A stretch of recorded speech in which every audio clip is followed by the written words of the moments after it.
আসসালামু আলাইকুম। Basic IT একাডেমিতে আপনাকে স্বাগতম। আজ থেকে শুরু করছি Microsoft Word complete master class Bangla tutorial. আর এই ধারাবাহিক ভিডিও টিউটোরিয়ালগুলোতে থাকবে এমএস ওয়ার্ডের বিস্তারিত আলোচনা, যার মাধ্যমে এমএস ওয়ার্ডের প্রত্যেকটি কাজ সহজভাবে দেখানোর চেষ্টা করব ইনশাআল্লাহ। আপনি যদি শুরু থেকে শেষ পর্যন্ত প্রতিটি ভিডিও মনোযোগ দিয়ে দেখেন এবং শিখেন, আপনি হতে যাচ্ছেন মাইক্রোসফট ওয়ার্ডের বস। তো চলুন শুরু করি। তো শুরুতেই বলে নিচ্ছি, আমি যে এমএস ওয়ার্ড অ্যাপ্লিকেশনটি ব্যবহার করছি তা হচ্ছে মাইক্রোসফট অফিস প্রফেশনাল প্লাস 2019। আপনি যদি একটু ওল্ড ভার্সন ব্যবহার করে থাকেন, অফিস 2010 অথবা 2016, কোনো সমস্যা নাই, সবগুলো একই, একটু হয়তো চেঞ্জ হবে। তো আমি মাইক্রোসফট অফিসের 2019 যে আপডেট ভার্সন সেটা দিয়ে শুরু করছি। তো চলুন শুরু করি। তো শুরুতেই এমএস ওয়ার্ড অফিস কিভাবে ওপেন করব সেটাই দেখব। এমএস অফিস বিভিন্নভাবে ওপেন করা যায়, তো আমরা কয়েকটি ওপেন করার পদ্ধতি দেখে নিচ্ছি।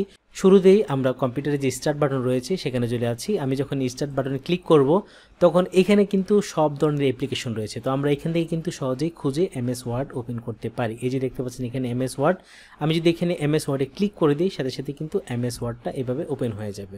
তো আমি যদি এমএস অফিসকে সার্চ করেও খুঁজতে চাই সেটাও কিন্তু পারবো। আমি যদি এখানে সার্চ অপশনে চলে যাই, আমি এই যে সার্চ অপশনে ক্লিক করে দিলাম এবং এই সার্চ অপশনে গিয়ে যদি আমি লিখে দিই ওয়ার্ড, WORD, ওয়ার্ড লেখার সাথে সাথে কিন্তু দেখেন একদম উপরে চলে আসে এমএস ওয়ার্ড অ্যাপ্লিকেশনটি।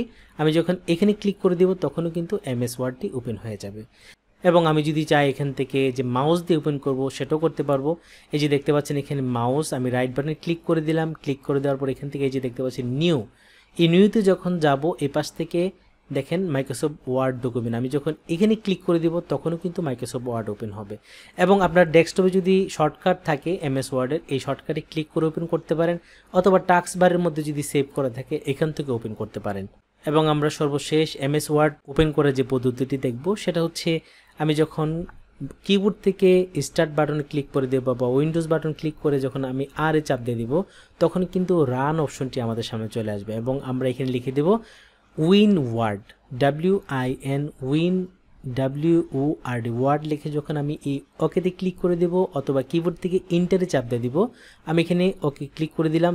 ক্লিক করার সাথে সাথে আমাদের সামনে এরকম একটা ইন্টারফেস চলে আসবে। এটা হচ্ছে এমএস ওয়ার্ডের ইন্টারফেস। তো এখানে দুইটা জিনিস খুবই গুরুত্বপূর্ণ। একটা হচ্ছে রিসেন্ট মানে হচ্ছে আমি এর আগে কাজ করে যে ফাইলগুলোতে কাজ করেছি অথবা যে ফাইলগুলো সেভ করেছি সেই সবগুলো রিসেন্ট ফাইল কিন্তু এখানে রয়েছে। আমি চাইলে এখান থেকে ক্লিক করে করে রিসেন্ট ফাইলগুলো ওপেন করতে পারবো। এবং এই পাশে দেখেন অনেকগুলো টেমপ্লেট দেওয়া আছে, এখানে প্রায় 1000 উপরে টেমপ্লেট দেওয়া আছে। আপনি চাইলে আপনার প্রয়োজন অনুযায়ী এখান থেকে টেমপ্লেট নিয়ে আপনি যে কোনো একটা ফাইল তৈরি করতে পারেন। টেমপ্লেট থেকে আপনি যদি কোনো একটা ক্যালেন্ডার তৈরি করতে চান, আপনি কিন্তু এই যে দেখেন দেওয়া আছে একটা টেমপ্লেট, এখানে ক্লিক করে কিন্তু আপনি একটা ক্যালেন্ডার তৈরি করতে পারবেন। এটা হচ্ছে শর্টকাট কিছু টেমপ্লেট তৈরি করা আছে। আপনি চাইলে এখান থেকে বিজনেস কার্ড তৈরি করতে পারবেন, ফ্লায়ার তৈরি করতে পারবেন, লেটার তৈরি করতে পারবেন, তারপর এডুকেশন যে ইনফরমেশন সেটা এখান থেকে তৈরি করতে পারেন। সব ধরনের এখানে কিন্তু দেওয়া আছে সব কিছু। আপনি এখান থেকে খুঁজেও নিতে পারেন, অনলাইন থেকে সার্চ করে এখানে সাজেস্টেড কিছু দেওয়া আছে। আপনি যদি চান যে এরকম একটা ডিজাইন যে ফ্যাশন বুশিয়ার তৈরি করতে চান, আপনি যদি এখানে ক্লিক করে দেন সাথে সাথে কিন্তু এরকম একটা ডিজাইন চলে আসবে। এবং এখান থেকে যদি আপনি চেঞ্জ করে করে আরও দেখতে চান আরও এখানে পাবেন। এখান থেকে যে কোনো একটা ডিজাইন আপনি চুজ করে সেটা কিন্তু একটু মডিফাই করে আপনার ইনফরমেশনগুলো এখানে বসিয়ে দিতে পারবেন। এটা হচ্ছে টেমপ্লেট। তো এখান থেকে দেখেন এই যে বিজনেসের জন্য টেমপ্লেট রয়েছে, ক্লিক করার সাথে এরকম ডিজাইনটা চলে আসবে। আপনি এটা যেভাবে দেওয়া আছে ঠিক সেমভাবে একটা লেটার কিন্তু এখান থেকে তৈরি করতে পারবেন। তো এখানে কিন্তু হাজার হাজার ডিজাইন দেওয়া আছে, আপনি চাইলে এখান থেকে সার্চ করে করে নিতে পারেন। এই যে দেখতে পাচ্ছেন এখানে ফ্লায়ার আছে, তারপর হচ্ছে রিজিউম আছে, কভার লেটার। আমি যদি এখানে ক্লিক করে দিই, আমি ক্লিক করার সাথে সাথে যে রিজিউমের যে ডিজাইনগুলো সেখানে কিন্তু এখানে চলে আসে। এই যে দেখেন এখানে আমি চাইলে ছবি সহ কোনো একটা ডিজাইন যদি করতে চাই, ঠিক এইভাবে করতে চাই, তখন আমরা এখানে ক্লিক করে জাস্ট এখানে ক্রিয়েটে ক্লিক করে দিলে কিন্তু এই যে ডিজাইনটা ওয়ার্ডের মধ্যে ওপেন হয়ে যাবে। তখন এটাকে আপনি সুন্দর করে সাজিয়ে আপনার ইনফরমেশন দিয়ে একটা সিভি তৈরি করতে পারেন। ঠিক আছে, তো এটা হচ্ছে টেমপ্লেট সার্চ করার যে অপশন। তো আমরা এগুলো চাচ্ছি না, আমরা একদম নতুন শিখতে চাই, নিজেদের মতো করে একদম বস হতে চাই এই লাইনের, যে এগুলো এখানে রেডি করে দেওয়া আছে কিন্তু আমরা এখান থেকে এগুলো নতুন করে নিজেরাই তৈরি করব। তো সেটা করার জন্য আমি এখানে চলে যাব ব্ল্যাঙ্ক ডকুমেন্ট, একদম ফ্রেশ একটা ডকুমেন্ট চলে আসবে। আমি এখানে ব্ল্যাঙ্ক ডকুমেন্টে ক্লিক করে দিলাম। দেখেন এটা একদম ফ্রেশ একটা ইন্টারফেস চলে আসে, যেটা হচ্ছে এমএস ওয়ার্ডের।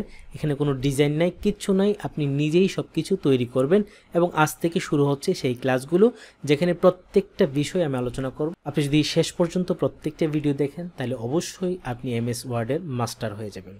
তো শুরুতেই আমরা এমএস ওয়ার্ডের যে ইন্টারফেস আসছে, এখানে যে বিষয়গুলো রয়েছে সেগুলোর সাথে পরিচিত হয়ে নিচ্ছি। তো আমরা এমএস ওয়ার্ডের সাথে পরিচিত হওয়ার জন্য যা দিয়ে শুরু করছি তা হচ্ছে টাইটেল বার। এই যে দেখতে পাচ্ছেন, এই যে ব্লু কালার যে পুরাটা উপরে রয়েছে এটাকে বলা হয় টাইটেল বার। তো টাইটেল বারের মধ্যে তিনটা বিষয় খুবই গুরুত্বপূর্ণ।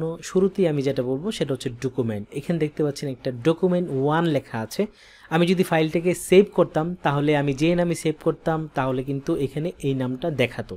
এখন যেহেতু আমি সেভ করে নাই, সেই জন্য এটা অটোমেটিক যে নাম দেওয়া আছে এমএস ওয়ার্ডের ডকুমেন্ট 1 সেটা দেখাচ্ছে।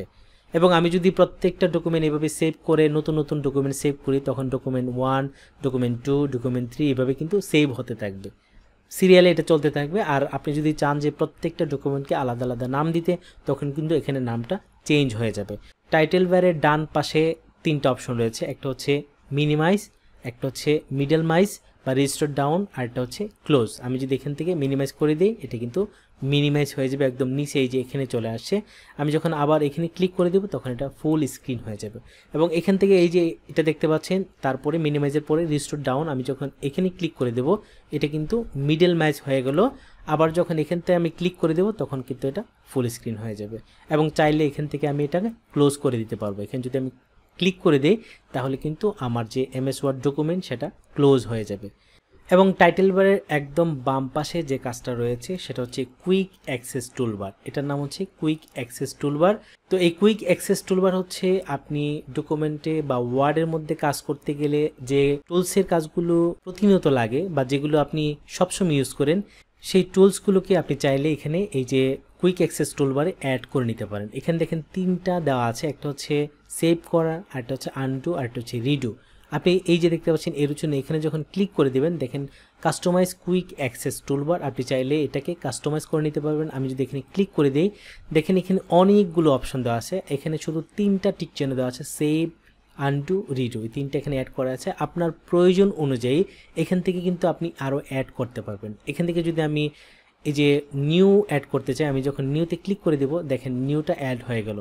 এটাতে যখন আমি ক্লিক করব, দেখেন এটা কিন্তু টিক চিহ্ন হয়ে গেছে। তো যতগুলো অপশন আমি টিক চিহ্ন দিয়ে দেবো সেগুলো কিন্তু এখানে কুইক অ্যাক্সেস টুলবারে চলে যাবে। এখান থেকে আমি দেখেন ড্র টুলবারে ক্লিক করে দিলাম, এটাও কিন্তু চলে আসলো। তারপর এখান থেকে যদি আমি স্পেলিং গ্রামারে ক্লিক করে দিই, তখন দেখেন স্পেলিং অ্যান্ড গ্রামার যে অপশন রয়েছে সেটা কিন্তু এখানে অ্যাড হয়ে গেল। আমি চাইলে আবার এগুলোকে বাদও দিতে পারবো। এখান থেকে যখন আমি একটা একটা করে এই যে টিক চিহ্ন উঠিয়ে দেবো তখন কিন্তু এটা চলে যাবে। তো এটার নাম হচ্ছে কুইক অ্যাক্সেস টুলবার। আপনি যখন কাজ করতে থাকবেন, কাজের প্রয়োজনে অনেকগুলো বিষয় আপনার শর্টকাট লাগতে পারে, তখন আপনি এই কুইক অ্যাক্সেস টুলবারের মধ্যে শর্টকাট হিসাবে এগুলোকে সামনে রাখতে পারবেন। আপনি যাতে খুঁজতে না হয় এইগুলো দিয়ে শর্টকাট কাজ করতে পারবেন। আমরা যখন কাজ শিখতে থাকবো তখন এই কুইক অ্যাক্সেস টুলবারের প্রয়োজনীয়তা আরও বুঝতে পারবো। তো এখন আমরা এমএস ওয়ার্ডের যে বিষয়টার সাথে পরিচয় হবো সেটা হচ্ছে ফাইল মেনু বার। এই যে দেখতে পাচ্ছেন এখানে ফাইল নামে একটা অপশন রয়েছে। আমি যখন এখানে ক্লিক করে দেব তখন দেখেন অনেকগুলো অপশন চলে আসবে। এগুলো হচ্ছে ফাইল মেনু বারের কাজ, এগুলো আমরা পরবর্তীতে দেখব। এখানে অনেকগুলো বিষয় রয়েছে, আমরা পরে যখন কাজে ঢুকবো তখন দেখব। তারপর আমরা আবার সামনে চলে আসলাম। এখন যে বিষয়গুলোর সাথে পরিচয় হব এমএস ওয়ার্ডের খুবই গুরুত্বপূর্ণ এবং যেগুলোর কাজ প্রত্যেকটা মিনিটে প্রয়োজন হবে, সেগুলো হচ্ছে ট্যাব। এই যে দেখতে পাচ্ছেন file, home, insert, design, layout, reference, mailing, review, view, add in, help, এই প্রত্যেকটাকে বলা হয় ট্যাব। এই ট্যাব বাটনের সাথে আবার কিন্তু আলাদা আলাদা করে প্রত্যেকটা প্রোগ্রাম সেট করা আছে। আমি যখন হোম বাটনে ক্লিক করি তখন যে এই যে লম্বা করে পুরোটা দেখাচ্ছে এটাকে বলা হয় রিবন। এবং এই যে ইনসার্টে ক্লিক করে দিলাম তখন ইনসার্টের ভিতরে যতগুলো কাজ রয়েছে এটাকে বলা হয় রিবন। রিবনের মধ্যে সবগুলো কাজ এখানে সেট করে দেওয়া আছে। ডিজাইনে যখন ক্লিক করে দেব এটাকে বলা হয় রিবন। এবং ট্যাবে ক্লিক করার পর নিচে যে অপশনগুলো চলে আসে এটাকে বলা হয় রিবন। প্রত্যেকটা ট্যাবের সাথে কিন্তু আলাদা আলাদা রিবনে অনেকগুলো কাজ দেওয়া আছে। এবং এই রিবনের মধ্যে কিন্তু আবার গ্রুপ করে দেওয়া আছে, এটাকে বলা হয় গ্রুপ। এই যে দেখতে পাচ্ছেন এখানে আমি যখন হোম ট্যাবে ক্লিক করব সাথে সাথে একটা রিবন ওপেন হবে এবং এই রিবনের মধ্যে কিন্তু গ্রুপ করে আলাদাভাবে কাজগুলো সাজিয়ে দেওয়া আছে। এটা হচ্ছে ক্লিপবোর্ড, এটা হচ্ছে একটা গ্রুপ, এখানে কয়েকটা কাজ রয়েছে। এটা হচ্ছে ফন্ট গ্রুপ, এখানের মধ্যে ফন্টের যতগুলো কাজ সাজিয়ে দেওয়া আছে এটা একটা গ্রুপ। তারপর হচ্ছে প্যারাগ্রাফ, এটা একটা গ্রুপ, এখানে কিছু কাজ রয়েছে। ঠিক এভাবে প্রত্যেকটা রিবনের মধ্যে গ্রুপ গ্রুপ করে কাজগুলোকে আবার সাজিয়ে রাখা হচ্ছে, এগুলোকে বলা হয় গ্রুপ। আবার প্রত্যেকটা গ্রুপের কোনায় দেখেন ছোট একটা এরো চিহ্ন দেওয়া আছে, এটাকে বলা হয় ডায়লগ বক্স। তো এই ডায়লগ বক্সে যখন আমি ক্লিক করে দেবো তখন কিন্তু ডায়লগ বক্সের যতগুলো কাজ রয়েছে সবগুলো আমাদের সামনে চলে আসবে। আর এই যে দেখতে পাচ্ছেন ফন্টের যে ডায়লগ বক্স, আমি যদি এই ফন্ট ডায়লগ বক্সে ক্লিক করে দিলাম, দেখেন এখানে কিন্তু ফন্টের মধ্যে আরও যতগুলো কাজ রয়েছে সবগুলো কিন্তু আমাদের সামনে চলে আসছে। তো এটাকে বলা হয় ডায়লগ বক্স লঞ্চার। এবং প্রত্যেকটা গ্রুপের সাথে কিন্তু আবার একটা একটা করে ডায়লগ বক্স রয়েছে। আমরা যখন এখানে ক্লিক করব এটার মধ্যে যতগুলো কাজ রয়েছে এগুলো সামনে চলে আসবে। ঠিক আছে, আমি যখন এই যে প্যারাগ্রাফের ডায়লগ বক্সে ক্লিক করে দিলাম তখন কিন্তু প্যারাগ্রাফের মধ্যে যতগুলো কাজ রয়েছে ডায়লগ বক্সের মধ্যে সবগুলো কিন্তু এখানে সামনে চলে আসলো। তো আমরা এখন এমএস ওয়ার্ডের যে বিষয়টার সাথে পরিচয় হব সেটা হচ্ছে ওয়ার্কিং এরিয়া। এমএস ওয়ার্ড যখন আমরা ক্লিক করে ওপেন করব সাথে সাথে আমাদের সামনে এরকম একটা সাদা জায়গা চলে আসবে। এই জায়গাটাকে বলা হয় ওয়ার্কিং এরিয়া, কারণ আমরা এই জায়গাটাতেই কাজ করতে পারবো, এর বাইরে কিন্তু এখানে কাজ করতে পারবো না এবং এখানেও কিন্তু কাজ করতে পারবো না, তাই এই জায়গাটাকে বলা হয় ওয়ার্কিং এরিয়া। এবং এখন আমরা যে বিষয়টার সাথে পরিচয় হব সেটা হচ্ছে রুলার। এমএস ওয়ার্ডের মধ্যে রুলার কিন্তু খুবই গুরুত্বপূর্ণ একটা বিষয়। এই যে দেখতে পাচ্ছেন এইটাকে বলা হয় রুলার, এই যে এখানে রুলার এবং এ পাশেও কিন্তু রুলার রয়েছে। রুলার হচ্ছে আপনি যখন পেজের মধ্যে লিখবেন, একটা পেজের মধ্যে উপরে কতটুকু ফাঁকা রাখবেন, ডান পাশে কতটুকু ফাঁকা রাখবেন, বাম পাশে কতটুকু ফাঁকা রাখবেন, আবার নিচে কতটুকু ফাঁকা রাখবেন, এই যে চতুর্দিকের যে মাপটা 1 ইঞ্চি অথবা 2 ইঞ্চি বা হাফ ইঞ্চি আপনি যতটুকু রাখতে চান সেই মাপটা বোঝার জন্য এই রুলার খুবই প্রয়োজন। এবং এটা কিন্তু দেখাচ্ছে, এই যে এখান থেকে এভাবে দেখাবে আপনি কত ইঞ্চি ফাঁকা রেখে আপনি কাজটা শুরু করছেন। এই যে এখানে দেখাচ্ছে কত ইঞ্চি ফাঁকা দিয়ে আপনি কাজটা শুরু করছেন, তখন কিন্তু আপনি খুব সহজে বুঝতে পারেন। এই যে দেখাচ্ছে এখান থেকে কিন্তু আমরা লেখা শুরু করতে পারবো, এর উপরে কিন্তু লেখা শুরু করতে পারবো না। তো রুলারের বিস্তারিত পরে দেখাবো, আমরা শুধু এখন পরিচিত হচ্ছি যে রুলারটা আসলে কি বা রুলারটা কোন জায়গায় দেখায়। এটা হচ্ছে রুলার। তো এমএস ওয়ার্ডের এখন যে বিষয়ের সাথে পরিচয় হব সেটা হচ্ছে স্ক্রল বার। এই যে দেখতে পাচ্ছেন ডান পাশে আমি যখন এই যে মাউস দিয়ে চাপ ধরে এটাকে উপর নিচে করি, এটা হচ্ছে স্ক্রল বার। আমি চাইলে এই পেজটাকে উপরে নিতে পারি এবং নিচে নিতে পারি। এটা চাপ ধরে যখন আমি উপরে নিচে নেব তখন কিন্তু আমার পেজটা উপরে যাবে এবং নিচে যাবে, এটাকে বলা হয় স্ক্রল বার। আপনি চাইলে যে মাউসের যে চাকা রয়েছে সেটা ঘুরিয়ে ঘুরিয়ে কিন্তু আপনি নিচে যেতে পারেন, উপরে যেতে পারেন। তো এটাকে বলা হয় স্ক্রল বার। এবং এমএস ওয়ার্ডের এখন যে বিষয়টার সাথে পরিচয় হব সেটা হচ্ছে স্ট্যাটাস বার। এই যে এমএস ওয়ার্ডের একদম নিচে আমি চলে যাচ্ছি, আমার মাউসের যে কার্সার দেখতে পাচ্ছেন এই যে এখানে, এটা হচ্ছে স্ট্যাটাস বার। স্ট্যাটাস বারের একদম বাম পাশে পেজ নাম্বার দেওয়া আছে। পেজ নাম্বার, আপনি আসলে কতটা পেজ নিয়ে কাজ করছেন বা এখন কত নাম্বার পেজে আছেন সেটা কিন্তু এখানে দেখতে পাচ্ছেন। আমি কিন্তু একটা পেজ নিয়ে শুরু করছি এবং 1 নাম্বার পেজে আছি, তাই এখানে 1 দেখাচ্ছে। এখানে যদি পেজ বেশি থাকতো তাহলে কিন্তু বিস্তারিত ইনফরমেশন আপনি এখান থেকে পেতেন। এবং এখানে পেজের মধ্যে আপনি কতটা ওয়ার্ড লিখেছেন সেই ইনফরমেশনটা কিন্তু এখানে দেখাচ্ছে। আমি 229টা ওয়ার্ড কিন্তু এখানে লিখেছি, সেটাই ইনফরমেশন এখানে দিচ্ছে। এটা হচ্ছে স্ট্যাটাস বার। এবং স্ট্যাটাস বারের ডান পাশে যখন আমি চলে যাব, এই যে এখানে দেখতে পাচ্ছেন এটা হচ্ছে জুম ইন এবং জুম আউট। আমি যদি এই যে এখানে প্লাস চিহ্ন দেখতে পাচ্ছেন, এই প্লাসে যদি আমি ক্লিক করে দিই তখন কিন্তু আমার পেজটা জুম আউট হয়ে যাচ্ছে। আমি যদি এখানে প্লাসে ক্লিক করে দিই তখন কিন্তু আমার পেজটা জুম ইন হচ্ছে। এবং এখান থেকে যদি আমি একদম সর্বোচ্চ লেভেল জুম করে দিই, দেখেন লেখাগুলো কত বড় হয়ে গেল। এবং এটাকে যদি আমি ক্লিক করে একদম 0 করে দিই তখন দেখেন এত ছোট হয়ে গেল যে আমি কিন্তু দূরবীক্ষণ যন্ত্র দিয়ে ওটা দেখতে পারবো না। তো আমি কিন্তু এই পেজটাকে সবসময় 100 অথবা 120 অথবা 150 সেটাও রাখতে পারি। আপনি আপনার প্রয়োজন অনুযায়ী এটা কিন্তু জুম কম বেশি এখান থেকে করতে পারেন। তো আমি এটাকে 150 দিয়ে দিচ্ছি, এটা হচ্ছে আমার কাছে স্ট্যান্ডার্ড মনে হচ্ছে। আপনি যদি মনে করেন যে আপনার দেখতে সমস্যা হয় তখন এটাকে জুম করে আর বড় করে নিতে পারবেন। তো এখন এমএস ওয়ার্ডের যে বিষয়টার সাথে আমরা পরিচিত হব সেটা হচ্ছে মাউস পয়েন্টার। আমরা যখন এমএস ওয়ার্ডে চলে আসবো, আমি যখন এই সাইডে যাব মানে ওয়ার্কিং এরিয়ার বাইরে যখন আমি মাউসটাকে নেব তখন কিন্তু আমার মাউসটা কার্সার হিসেবে আছে। আমি যখন ওয়ার্কিং এরিয়াতে চলে আসবো বা ক্লিক করব, এই যে দেখেন এখানে কিন্তু লাফাচ্ছে, মানে লেখার জন্য যে যখন রেডি আমার কার্সারটা তখন এটাকে বলা হয় টেক্সট কার্সার অথবা ইনসারশন পয়েন্ট। টেক্সট কার্সার অথবা ইনসারশন পয়েন্ট এটাকে বলা হয়। এখানেই আমি ইচ্ছা করলেই লিখতে পারবো। এই লেখার জন্য মাউসটা যেভাবে লাফাচ্ছে এটাকে বলা হয় টেক্সট কার্সার বা ইনসারশন পয়েন্ট।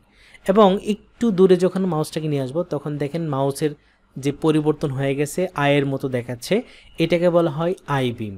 এটাকে বলা হয় আই বিম। তো এমএস ওয়ার্ডের যে মাস্টার ক্লাস শুরু করেছি, আশা করি শুরুতেই আপনারা একটা ধারণা পেয়েছেন যে আমরা আসলে কি করতে যাচ্ছি। ইনশাল্লাহ নেক্সট পার্টগুলোতে আরও অনেকগুলো বিষয় নিয়ে আলোচনা করব এবং A to Z আমরা আলোচনা করব, কোনো বিষয় এখান থেকে বাদ যাবে না, যেহেতু এটা মাস্টার ক্লাস। তো আপনি যদি শুরু থেকে শেষ পর্যন্ত এই কোর্সটা শেষ করেন, আশা করি আপনাকে MS ওয়ার্ডের মাস্টার বলা যাবে। তো আমরা প্রথম পর্বটি এখানেই শেষ করতে যাচ্ছি, পরবর্তী পর্বতে বিস্তারিত আলোচনা করব। আশা করি পাশেই থাকবেন। আজকে পর্যন্তই, আল্লাহ হাফেজ।